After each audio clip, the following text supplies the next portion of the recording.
There are a lot of decisions, gameplay or deck building wise, and in general around Nami that I don't agree with. A lot of players just spouting out nonsense with not a lot of experience whatsoever, and with limited sample size, they're making decisions that they feel like are good for the archetype in general. And I'm here to kind of shut this down a bit. I'm here to provide you with some tips as a newer player, or even as an experienced Nami player, things that you could be doing more of or less of to improve your win percentages. Now, I'm not saying I do all 5 of these things perfectly or even at all. These are all things that I need to be aware of as well. But this is my job as a content creator to bring this to you so that you can bring the Nami madness to your locals and show people that it's not just a meme deck, it's very much a competitive deck in all sense and in all meta games moving forward. Now, if you want to see more guides like this, let me know in the comment section down below what you want to see, what specific cards or things that you want to see guides around with Nami. Leave a like on the video. And of course, if you want to catch more Nami content in general, you got to subscribe to the channel down below. But let's hop in right into it with some Nami basics, some things that you need to understand off the get-go and what's important. First of all, this is the most difficult deck to play in the One Piece TCG. You can't get around that. And I will argue this to infinitum. Like, it's the decisions you make and the axis to which you're playing the game is completely different than any other deck that plays this game. You are not attacking, you are not worried about your opponent's triggers generally, and you're not attacking in the same way that other folks are attacking. And the way you manipulate your Dawn, you use your Dawn, is very different than other players are going to be using their Dawn. So when you are playing this deck as a beginner, you will get frustrated. Don't pick this deck thinking it's going to be easy like it's other TCGs like Magic the Gathering, where mill is a lot easier to work in that game. It's not like that at all. You have to understand value your Dawn usage, your resource usage a lot differently than other decks. So keep that in mind. You are a mill deck, not an aggro or a mid-range deck. So don't worry about controlling the board for the sake of controlling the board and removing things. Ultimately, your decisions have to focus around milling your deck. What can help me mill more? What can help me mill more optimally? What can help me just draw more cards and go through more of my deck later in the round if I make this decision now? You can't make decisions that are just in the moment. You have to make decisions that have implications the next turn and the turn after that. Do I actually counter out with a Zeff, or do I save the Zeff, take the hit, and I can use the Zeff to bounce one of their characters, bounce my own Kaya, right? Like, you have to be making decisions like this actively and not just about in that combat, in that moment. You are not an aggro deck trying to get rid of their characters. You are not a mid-range deck, maybe just trying to control the board. You're a mill deck making decisions to get rid of your own cards. There are optimal deck lists and personal deck lists, and I just want to highlight this because there are optimal ways to build Nami in different metagames. There are also personal choices that I don't agree with. And before you start making changes to your own personal deck list, play optimal deck lists that have won big tournaments, not locals, not local tournaments. I'm talking about, top 8ing, top 32ing, big tournaments. Those are the deck lists that you want to focus on. Why are they losing? Why did this Nami deck place top 8? Why did this Nami deck place top 32 in the same tournament? And you want to take these decisions and play these decks, test it out, and then work to an optimal deck list, and then make pluses or minuses based on your locals or your own experience. Don't just start off with personal deck lists. I want to play 3 Rush Usops. That's not optimal. Let's be completely honest with ourselves. That's not optimal. Don't force things that you have no idea what the decisions are and their implications. Ultimately, your wins are out of your control because your triggers are going to be what decide this. If like 3, 4, 5 of your triggers are characters, honestly, you're probably losing that game. And that's a pill that's really hard to swallow for a lot of folks. If they're just straight up characters, it's not going to happen. Or like love beams. It's not going to happen, right? Your triggers need to be interacting with the board, or they need to be drawing you cards a lot of the time to win you games. You need at least usually 2 triggers out of your 5, your life, that usually draw you 2 cards, whether that be Spada, Impel, Pilaf, whatever, right? Heck, even Rubber Band goes through 2 cards, so like good enough. You discard 1, draw 1. But if your triggers are generally characters or whatever, you're not going to win that game probably, unless your opponent's not attacking, you're being aggressive, or they're a new player, and you need to be okay with that. That you need to control the game as much as possible to what you can control. Don't worry about the triggers. Don't get mad at those triggers. Okay, don't let those triggers play to what they need to do. You play your own game with the information that you have. Now, new players are great practice, not good representation. So just because you took advantage of some new players at locals, new players that don't really practice a lot, or they just got into the game, doesn't mean you're good at Nami. I'm putting that out there right now. There's a lot of information that newer players don't understand in terms of how to attack into a Nami player with 7k, with 9k, or if they're building wide, you attack 555. They don't know these things.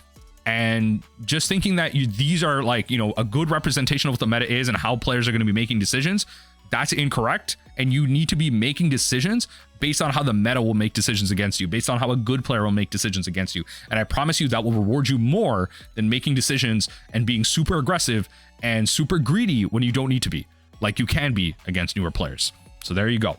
Let's hop into the first tip, which is going to be Mulligan More. I cannot express enough how many players don't know what they're looking for. First, when you mulligan in your opening hand, you get a free one. You're looking for Kaya, Rubber Band plus Spada. So early interaction, one Dawn interaction because you're limited in your Dawn. And then maybe a Gum Gum Gavel against yellow. So decks that are going to swing like big against you, right? Like something like this early. There are times when a yellow deck will just swing 8k at you.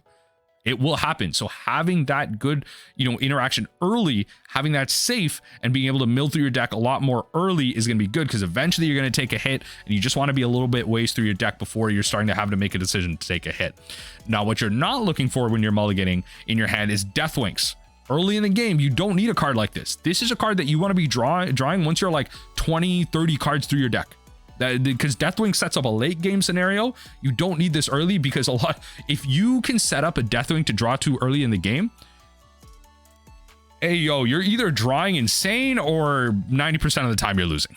Okay, Impel down plus peel off. So Impel down, Allstars, and peel off, you do not want to be seeing these early generally at all. Peel offs you want to be seeing late, or these two you just want to be seeing in your triggers in general. These are not good cards to have early. Peel off is such a big Dawn investment early in the game. Turn 2, turn 3, heck, even turn 4. It is such a big Dawn investment that you need to be attaching these Dawn to your characters to maybe attacking into their other characters, or just spending more of that time with the Deathwing that's stuck in your hand with some other cards that you need to cast. You don't want these cards early. And then finally, too many characters. If you have a hand with like 4 to 5 characters, I hope those characters are Nojikos, because I don't know what to tell you. Like, Mr. Ones are dead in your hand. Zeff is literally just a 1k counter in the early game. And then I guess Buggy can work. Buggy can grab Brick Fist if you're playing it, which you should be. Buggy can grab Deathwing, but it can also force you to grab Impel down. Now, of course, you don't have to grab that Impel down. You can just put those cards at the bottom, but that means you played a Buggy, spent 1 Dawn, and done nothing. You've lost your search. You have to get that card out because you're losing your value otherwise. So a lot of characters, you need to be mulliganing for hands that have Kayas, Rubber Band, Spada, Gavel, whatever. Mostly Kayas is what you're looking for. You're trying to mulligan away cards that have too many of these, too many triggers, and then you're going to be able to improve your win percentage. Tip number 2, you need to bluff more. Okay, I've seen this happen way too many times. I do this a lot in my gameplay videos. If you look at my live paper gameplay videos, I do this a lot where people will see me. They have DM'd me personally and said, why do you sit there and just hold up cards, right? Like, you look at your trigger, it's a Buggy. Why do you sit there not do anything? What are you thinking about? Just put it in your hand. No. Because then your opponent knows that there's no trigger on that card and you're just putting it in your hand. I want you to practice taking 5 to 7 seconds looking at your trigger, thinking about what you need to do with this trigger. Even if it's a character and you know this does nothing for me here, you need to look at it and then maybe make a statement like, I think this card is better in my hand. Put it into your hand. And then maybe you do some other thing like, you got a 4 cost. Oh, that's a 5 cost, right? It's not illegal in the game to say things like that, because then your opponents think, oh, they're thinking about, my 4 cost 5. Is that a gavel? And then they're like, and then you say like, oh, this is better in my hand. Then you're like, oh, it kind of said something about my 4 cost, putting, this card in their hand. They might have a gavel, so I might have to attach more Dawn instead of going wider or something right there. You manipulate what your opponent is thinking about. And these are the type of things that are free to do. Be in your opponent's mind. It's free. It's free real estate. Get in your opponent's mind, make them make terrible decisions. These are completely free to say. And you could just be like, let me think, that's a 4 cost, right? And then you got this much Dawn up. Really make them think about what you're thinking of when you take hits, when you're making decisions. And then heck, when you got your Dawn up, separate your Dawn. Be like, oh, here's 3 Dawn separately. And then they're thinking, oh wait, they have a Deathwink. And then, oh, here's 1 and 1. Oh, that's a mellow. Separate your Dawn that way. Or, maybe start doing stuff like that and be like, I'm gonna put it together. These are the ways you get into your opponent's head and make them think, they have a Deathwing. I gotta counter this out a little bit differently. I gotta attack a little differently. These are the ways: bluffing your triggers, spending more time in your triggers, equal amount of time in your triggers based on whether it's a character or an actual card that has an effect, and then say things that make them think what your card is. Put it in your hand and then they're going to think differently. Bluff more. It genuinely gives you percentage points because you're in your opponent's head for free. That's free real estate. Live there. Living expenses are increasing in the world. Might as well find a free home in your opponent's head, right? Tip number 3, set up combos. There's a lot of folks just using cards willy-nilly, not thinking about their triggers, what that matters. And here's some combos that you can set up actively. All right, now experienced Nami players, you may know this, but some triggers right now: Rubber Band plus Desert Spada. So first you're going to Desert Spada to look at the top 3 cards of your deck. If you like them, maybe there's one card you don't like and you have to cast a Rubber Band. Well, you're going to put that card on top. You're going to Rubber Band to mill that card over, and then you're drawing the next card. Very simple combo right there to manipulate how you're going to draw and take advantage of that mill effect for free. Buggy and Kaya. The reason I bring this up is Buggy. If you're in the late game and you have 6, 5, 4 cards, whatever, you Buggy, set up that whole 5 cards, play that Buggy. Even if you know you have no more Brickfist, no more Deathwing, no more Impel down, play the Buggy to perfectly rearrange the last couple of cards of your deck. Then your Kaya is going to provide you with the most information. And maybe you have cards like, a peel off to set up. You put the peel off on top of that pile, you're going to Kaya, you're going to grab it, blah, blah, blah. Set up that information in the late game. You got 7, 8, 9 cards left, whatever. Look at those cards, set up some stuff with Kaya so you know what you're digging for. Finally, the last classic combo this is one of the bread and butter combos out there. Let's say you have exactly 6 Dawn. You're going to be able to use 6 Dawn to get through 5 cards on your opponent's turn. And that opponent's turn, I want to highlight right now because it's going to go into one of the future tips here. It's going to go into one of the next tips. Going through 5 cards, drawing 5 cards, milling 5 cards, whatever on your opponent's turn is so powerful because that's happening on their turn. You're effectively, in a way, using Dawn on their turn, not on yours. You're freeing up more Dawn on your turn. You're adding more Dawn on your turn. And that is what's really powerful by doing this. So, you love Mellow with these 3 cards in hand. You love draw card. Then you gum gavel the card that you've drawn. You've drawn a card and you milled 2. Now you got 3. Then your hand is empty because these are the only 3 cards here. You Deathwink, you draw 2 cards. You have spent 6 Dawn on your opponent's turn to draw 3 cards, mill 2. That is so powerful. Draw 3 cards, mill 2. Obviously, the order is a little bit different, but essentially you are up on cards. You are then going to be able to untap with the maximal amount of value to then go through the game. So set up these combos and make it work on your opponent's turn. The next tip I want to bring out is use your Dawn effectively. So the way I want to bring this up, so using your Dawn effectively, okay, this says effectively. I'm going to move my camera. There, it says effectively. Using your Dawn effectively means that if you, for example, need to do things like make a decision between discarding a peel off or using a Deathwink, guess what? Let's say you got a bunch of cards in your hand. You've discarded a card with your Kyle already that you played, and you got a decision between discarding a peel off or a Deathwink. What are you discarding on that turn? You have exactly 3 Dawn left. The correct choice is always discard the peel off there, because your Deathwink is a counter plus a peel off on your opponent's turn there. Your hand's empty.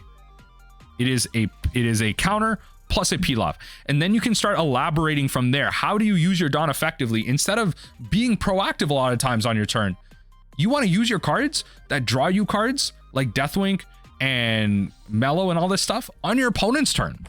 That way you're effectively using this Dawn with your opponent's Dawn. You're using it on their turn while they're making decisions, while they're doing their stuff, leaving you more room to be proactive on a later turn on your turn. Use the Dawn you have on your turn is very precious. You need to use it as effectively as possible because the Dawn you use on your turn, you do not have in your opponent's turn for countering. Use your Dawn effectively. Use as much as possible on your opponent's turn so that on your turn, you can be as effective as possible. Tip number 5, play more games. A lot of folks are just going to locals. They're not playing on the sim, and unfortunately, it's not enough. I'm gonna be real with you. Honestly, your decisions about deck building and on the metagame, they just don't matter. A lot of times you're probably having to rely on other videos and other content creators to make these decisions.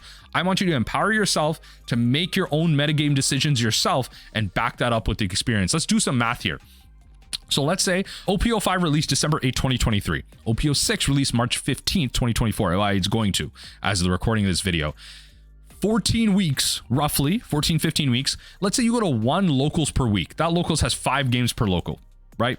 You play 5 games per local. That is 70 games over 4 months. 70 games over 4 months. That is 35 games every 2 months. That is, I don't know, what is that? 17 point whatever games every month. That is not enough. Are you kidding me? There are folks playing so many more games than you. They have so much more experience. Think about this, only 70 matchups. Think about the matchups in this metagame that exist. Like there's purple Luffy, there's red purple Luffy, there's Sakazuki, there's Katakuri, there's NL, there's Bello Betty, right? Like there's Zoro, there's some type of red matchup. Like think about like 7 decks that I just mentioned there. Imagine you play 70 games over 4 months. That's like 10 games per matchup. Do you think you're going to know those 10 matchups perfectly after that? And then you're going to make decisions about deck building based on like 10 games per matchup and try and spread it out over everything? Absolutely not. You going to 1 locals per week, heck, even 2 locals per week, 5 games a local, 4 games a local is not enough. You need to be playing way more games to practice and make actual decisions, turn to turn, game to game, locals to locals, to actually succeed. And this is where, you know, just kind of highlighting the One Piece TCG Sim, a free way by Batsu Games. Download it on your computer. You could play it on mobile too. It's not like resource heavy at all. Like your cheap thing phone can play this very effectively. It's very bare bones. It has the interactions you need. There's some niche interactions, especially in Nami, that you can't actually enact, which is fine. You get the basics out of the way. Practice, practice, practice. Play the sim games. They're so quick. They're so easy. You know, you're just in between classes or something. Something's going on. Like, you know, you're in between like whatever at work. Jam some games out, play it, get your practice in. Even if you're losing, a game is a game, practice is practice, and you always know how to improve from there. You need to be playing way more games to succeed. Now that's it. Those are my top tips for you to improve as a Nami player. What do you think? Let me know in the comment section down below if you think that these tips are enough to, you know, help you improve. Did you learn something today? What are some other tips that you might have for other Nami players looking to improve? I'd love to hear your thoughts in the comment section down below. Till next time, and enjoy the OPO6 release.